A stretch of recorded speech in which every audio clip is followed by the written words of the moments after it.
Hey, what's going on, guys? It's X again, and I wanted to make this video because, as I promised, this series recap would turn into more like splitting it two games by two games, and then one game, and then two games, or even the next three games. So, for the rest of the series, if this goes seven, I will cover the first two games here, second pair of two games in Milwaukee, and then the rest of the series, assuming it goes seven.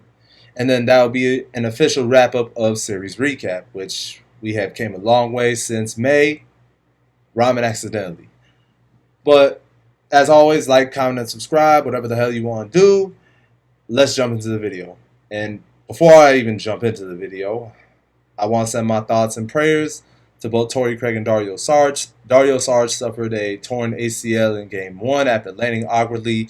He got injured the same way Kawhi got injured in that Game 4 versus Utah, where he planted that right foot really, really hard. Like, he's basically stomped on it, and it kind of ruptured his knee a bit. I don't want to say it ruptured his knee, but you get my point. It tore his ACL, and I think Kawhi Leonard suffered the same type of injury too, but they kept saying it was a knee sprain. We don't know the full extent of it. And Torrey Craig took a hard hit on Giannis. And right now they said it's a right knee contusion. And I just hope he is doing okay. And right now they're saying it's a knee contusion. I hope it's like nothing more than a bruised knee, because it really did look bad. But now that we got that out of the way, let me cover the first two games. So the first game, it was kind of a rout, but not really, because the Bucks did get back into it. They got within 7, similar to Clippers Suns Game 6, where that game is so long ago now, I can't even remember. But one of the players on the Clippers cut a 17-point lead to 7, and then Chris Paul came in and reasserted order. And a lot of players, well, actually, yeah, 3 of the Bucks players actually played well that game. Giannis played well for what it's worth within 35 minutes, and he came off a hyperextended knee, which I honestly thought he was going to be out for the season, but thankfully he's back. Giannis is one of my favorite players. Brook Lopez had 17 in 22 minutes, but he was getting cooked on defense by both Devin Booker and Chris Paul. Chris Middleton had 29 points, and I thought he played all right, but Mark Jackson said that those 22 or 29 points from Middleton really had no outcome on the game. But Phoenix just played so much better, bro. Like, come on now. Come on, man. You know what I'm saying? Like, Chris Paul is just amazing, bro. Like, everybody slept on Chris Paul ever since his days with the Clippers, where he had multiple instances of heartbreak after heartbreak after heartbreaking losses. Obviously, the infamous 3-1 lead against the Houston Rockets, and then the year before that, games 5 and 6 were basically meltdowns by the LA Clippers, which ended up leading the Thunder to win that series when they had Russell Westbrook and Kevin Durant. But ever since then, Chris Paul has been counted out. A lot of people didn't think he would make the finals in 2018. That was a real possibility, and his play is why the Rockets were leading 3 games to 2, obviously, until he got hurt. Right now, Chris Paul is just playing like he wants it. In Game 1, he had 32, 4, and 9. And DeAndre Ayton actually played piss poor in Game 2 in comparison to Game 1. But then again, the Bucks played better defense, sort of. But it wasn't enough to stop Booker or Chris Paul, because they were just getting whatever they want again. Like, even if the Bucks played good defense, somehow Chris Paul and Devin Booker were getting the shots that they want. At some instances, they were not hitting them, right? And the Bucks in Game 2, this is what pissed me off, bro. You cannot be leading 21-12 and have 20 points in the paint, yet only leading by 3. Let me put this into context. When the Clippers jumped out early in that Game 5, they held on to that lead and never looked back. Remember, Marcus Morris got going. Paul George got going. He had a brilliant, fantastic performance. Like, that game and that Game 5 in Utah, Paul George played fantastic. Reggie Jackson played well. Everyone else was clicking on all cylinders. Yeah, the refs are kind of were kind of iffy that game, but they were iffy this series as well. But if you, but my point is, if you're gonna grab the game by the throat, grab it by the throat, and that's why Giannis was so pissed because it was just like, guys, I'm the only one that wants it. Oh shit! I thought someone was at my door for a minute. But no, seriously, I'm the only guy that wants it, and y'all are just playing sorry basketball, bro. Like, what is going on? Giannis is the only one that wants it, and Pat Connaughton apparently is the only one that wants it too. And Jrue Holiday, oh my gosh, bro. I love Jrue Holiday, bro. But he has been really pissing me off right now, bro.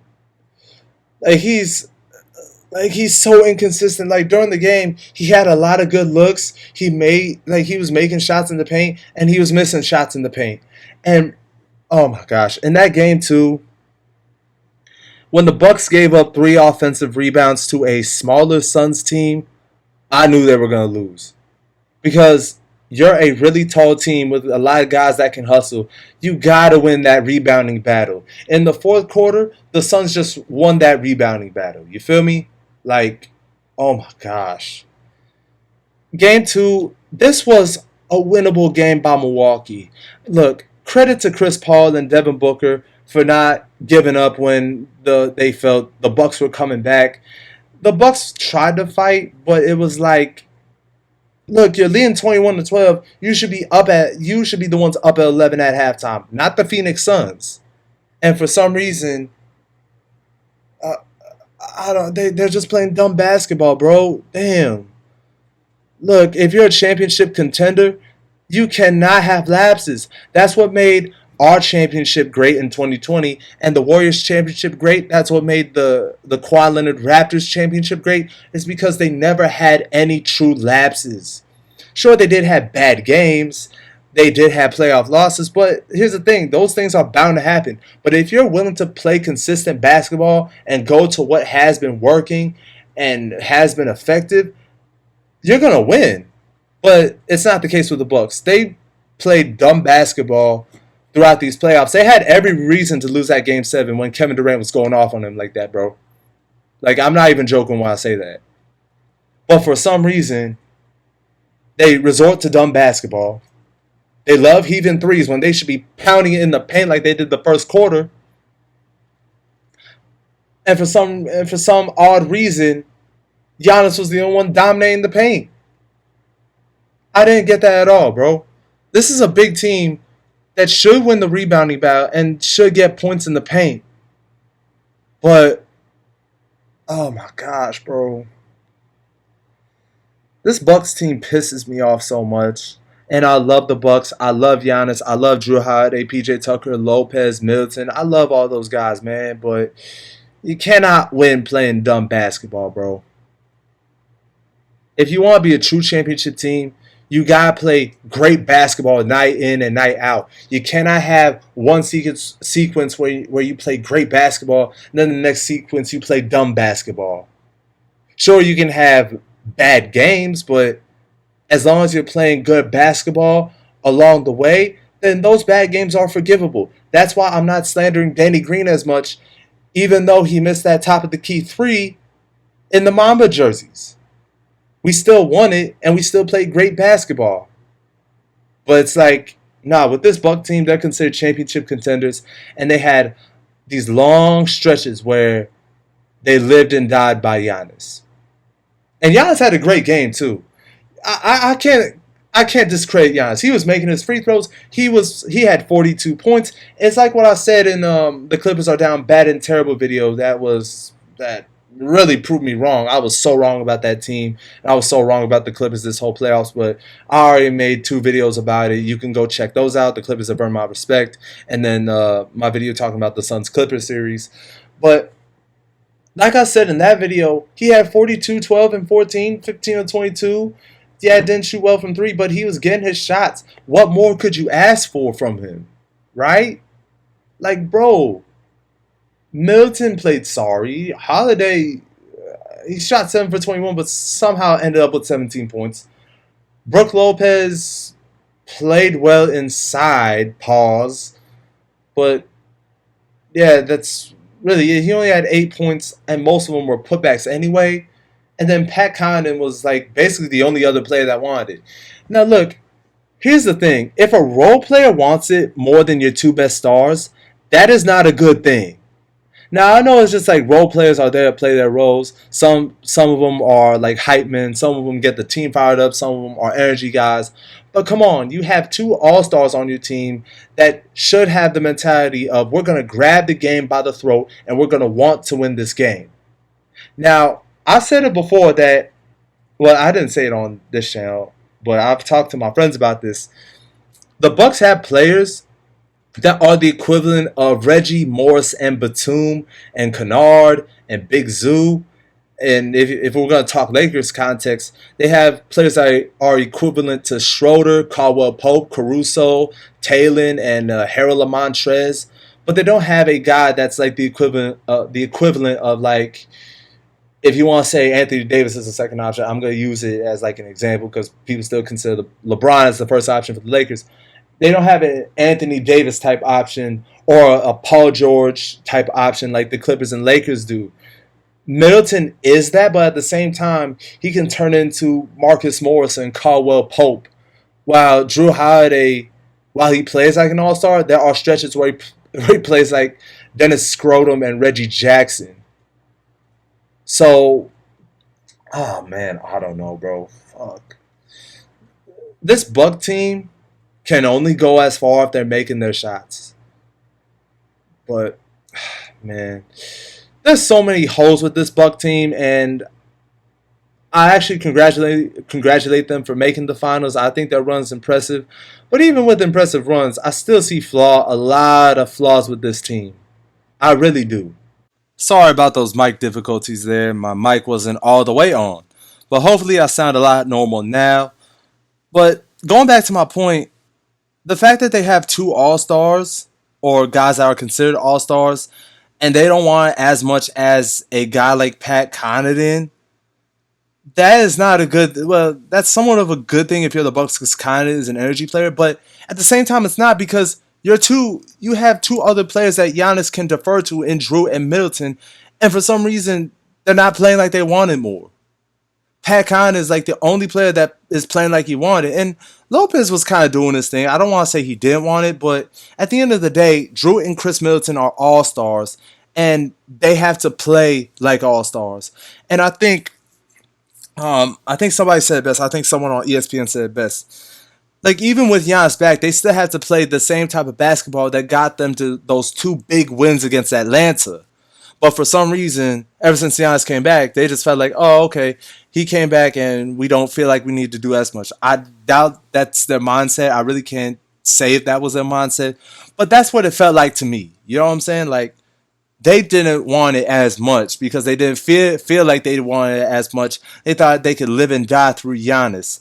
And it's going to work at times, but there's going to be at some point where they have to step up and take the game in their hands. And I feel like they will in game 3, but at the same time, Chris Paul just wants it more than Jrue Holiday and Middleton. And, man. But I'm kind of like going off track. Game 2, and I want to talk about that in particular. The Bucks had every reason to come back and win that game. But they couldn't cash in when it mattered. Like, the game was 103-97 at one point. Kinda had a pretty good look from 3, and he bricked it.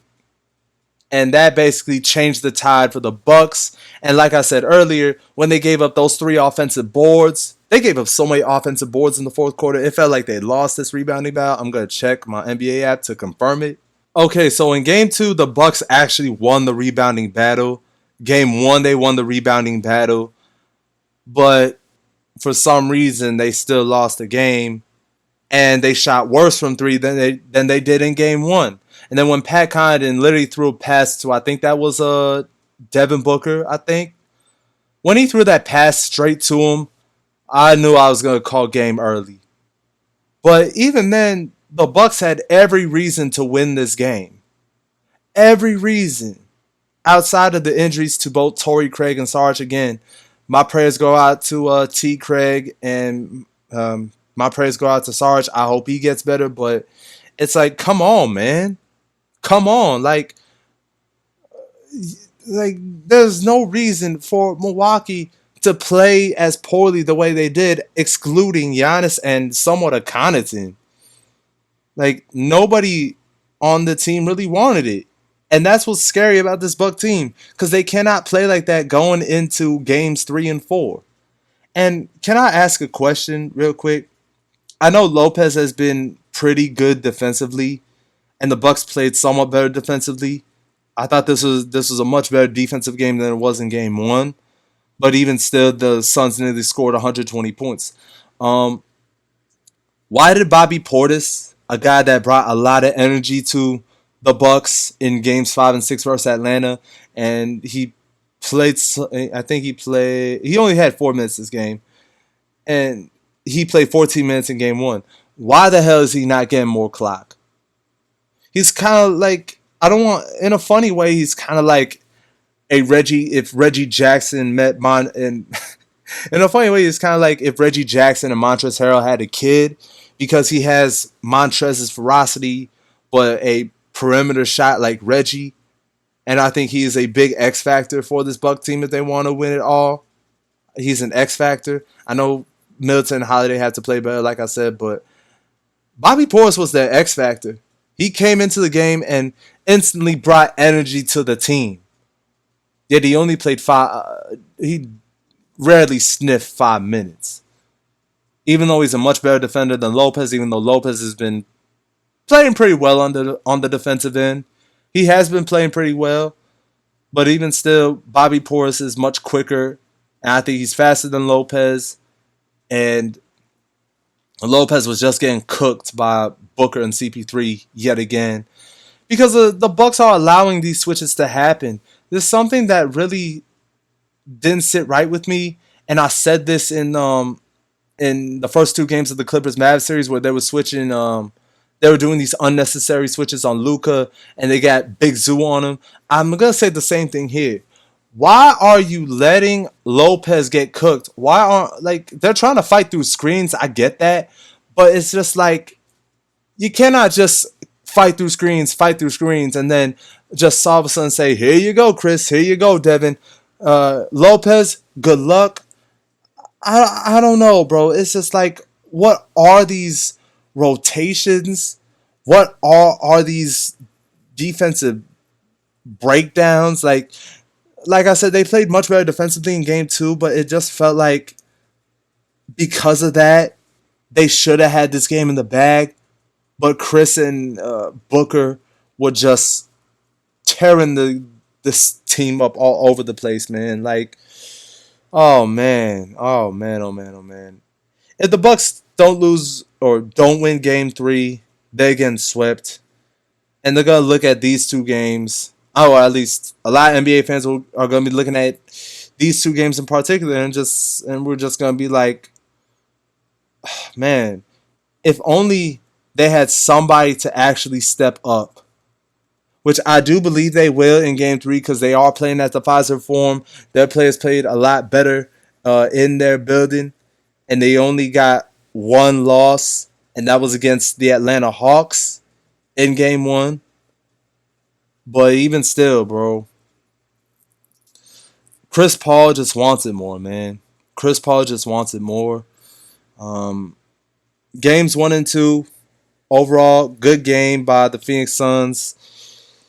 The Bucks, they have stretches of playing elite basketball, and then they play mid-tier basketball, and then they play dumb basketball, and it's just like I said, bro, you can't do that if you're considered a championship team. That's what makes great championship teams. They've had bad games, but there's a difference between having bad games and just go long stretches of having these, snooze button type lapses and playing dumb basketball. And I think the Bucks are much better than that.